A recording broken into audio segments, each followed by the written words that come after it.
बांके बिहारी मंदिर न्यास ट्रस्ट एवं कॉरिडोर संघर्ष समिति तथा निधि वन राज श्री निधि वन राज संस्था के गोस्वामीगण 11 की संख्या में वृंदावन से चल करके यहाँ पधारे। हम उनका हृदय के गहरे दिल से स्वागत करते हैं और हम समझ सकते हैं कि ये समय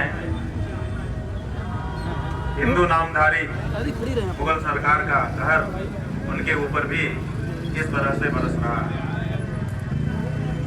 जब सरकार धर्मनिरपेक्ष है तो फिर उसको धार्मिक परिसर में प्रवेश करके प्रबंधन का अधिकार कहां से हो सकता है।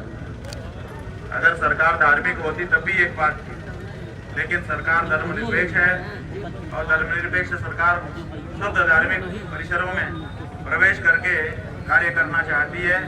ये सरकार की सही मंशा नहीं है। संविधान के अनुरूप भी ये बात नहीं है।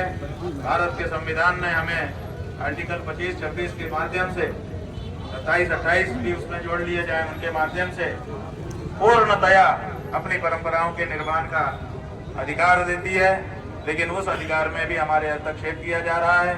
हमारी परंपराओं को तोड़ने का, उनको समाप्त कर देने का एक चक्र चल रहा है और वो सब चक्र पहले की सरकारें उतना नहीं चलाती थी।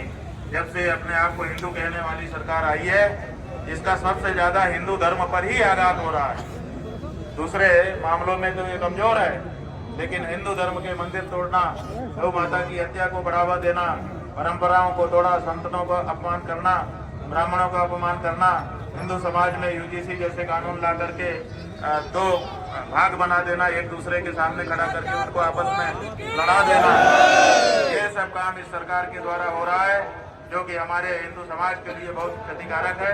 35 कानून इस सरकार के अंदर हिंदू धर्म के विरोधी बन चुके हैं। हिंदुओं को पता नहीं है इस बात का। वो सब हम क्रमशः लेकर के सामने आएंगे, आपको बताएंगे कि कौन कौन से कानून इन्होंने हिंदू धर्म के विरुद्ध बना दिए।